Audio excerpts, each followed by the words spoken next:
Good morning and Assalamu alaikum, Doctor. My name is Ahmed Qureshi, and today's topic under discussion is globalization and whether it reduces or increases poverty. In this project, I was supported by four of my colleagues, namely Ridwan Ataullah, Muhammad Al-Amma, Abdurrahman, and Hassan Khan. And in this presentation, I will be supported by my fellow Ridwan. So, without further ado, let's get to the topic. Now, the discussion of any topic starts with its definition, but unfortunately, the term globalization cannot be absolutely defined. The reason for conflicted definitions is that this word has been looked at in many dimensions, including the economic, political, cultural, and traditional perspective. Therefore, to conclude that one definition is enough to capture the idea of this vast phenomenon is inconvenient.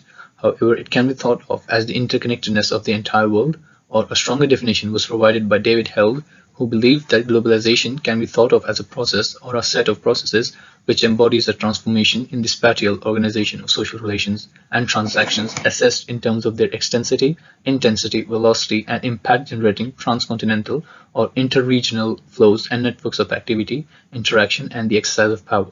But the main purpose of this report is to prove that the process of globalization does more good than harm. The debate whether this process has increased or decreased worldwide poverty is still at large, where many people believe that this phenomenon gives rise to unequal and unjust living standards, while others are of the opinion that globalization causes the living standards of people to rise.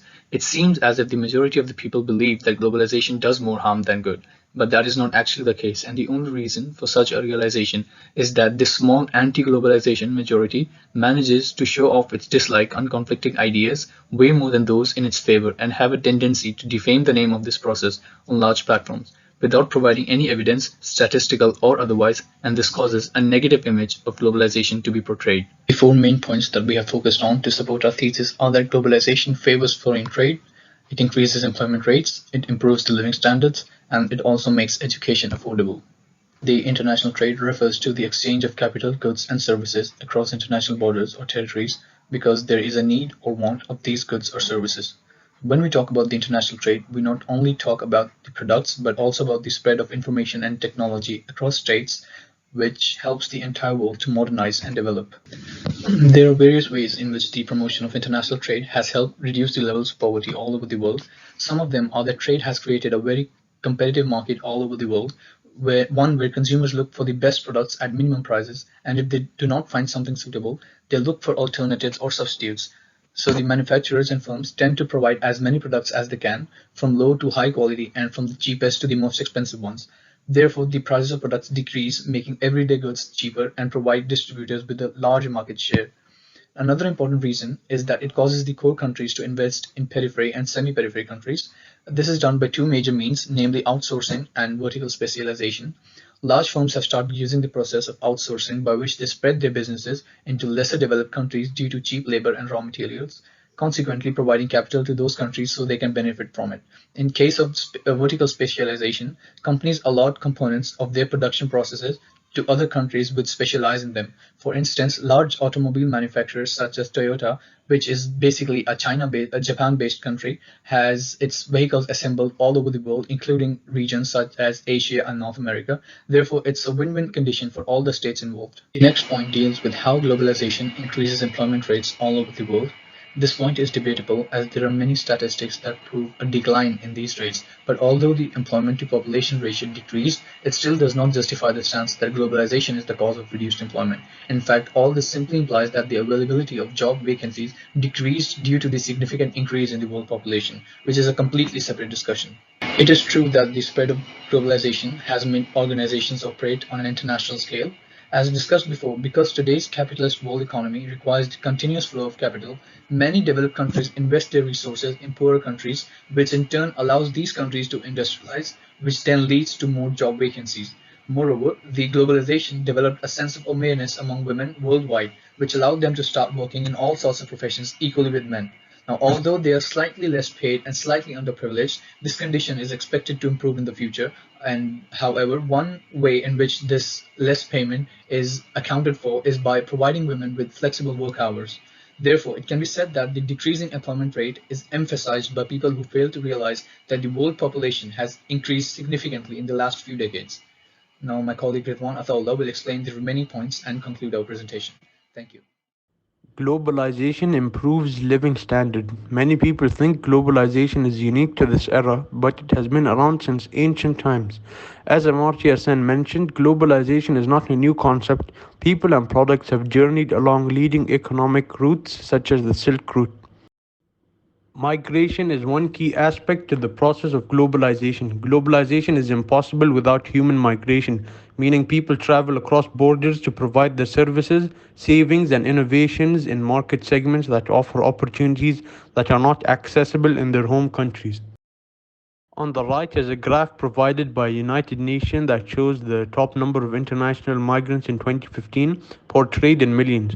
Overall, there were 244 million foreign migrants in 2015, in which 19.1% of the world's total, or 47 million, migrated to the United States, resulting in the largest immigrant population of any country as of 2015.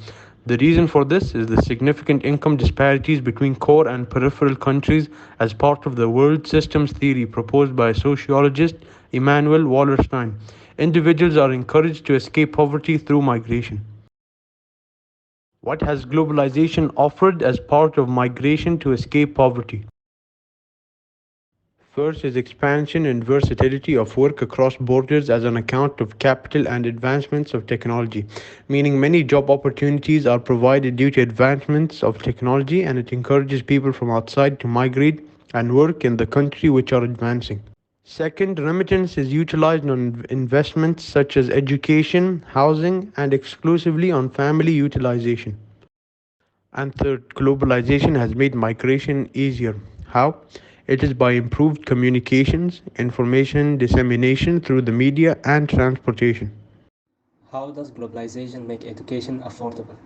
Expansion of education was given special focus by majority of the states as it is believed to be the key for maximizing individual well-being, reduce poverty, and increase economic growth. Under the Education for All initiative of United Nations, NGDs, many states have joined together with the goal of providing universal primary education in every country, especially to the underdeveloped and poorest countries by the next decade. As the world got more interconnected and access to education got easier, hundreds of millions of people have risen from poverty to form a new middle class, especially in the developing countries such as China and India. With the introduction of online education systems, accessibility to education got easier than ever, and the online education are relatively cheaper compared to the physical ones. Multilateral and supranational organizations such as World Bank, UNICEF, UNESCO, and other multinational companies have influenced the educational system in developing countries by offering free or affordable education programs. Because of globalization, more educational institutions were established in the developing nations, which led to higher competition to attract many students by reducing the fees and providing scholarships. This high competition made secondary and higher education in developing countries more affordable. The discussion of whether globalization played an important role in reducing poverty is not limited to an economic perspective, it rather extends to other dimensions such as culture, traditions, and politics. Globalization has always been a continuously expanding process. However, before the significant interconnections of the modern world, societies were financially poor. There was no concept of integrating societies, and traveling was not promoted as much as it is nowadays, which meant lesser exposure to the outside world for a particular region. Furthermore, an interesting approach towards understanding the effect of globalization on the world was put forward by Immanuel Wallerstein, an American sociologist. His theory was known as the world system theory, and its key concept was that the entire world was divided into two main categories, namely core countries and periphery countries.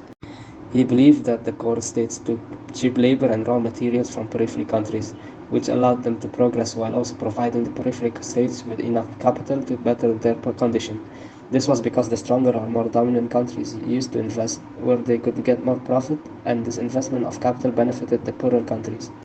In conclusion, the debate that globalization helped reduce poverty is supported by facts, statistics, and figures.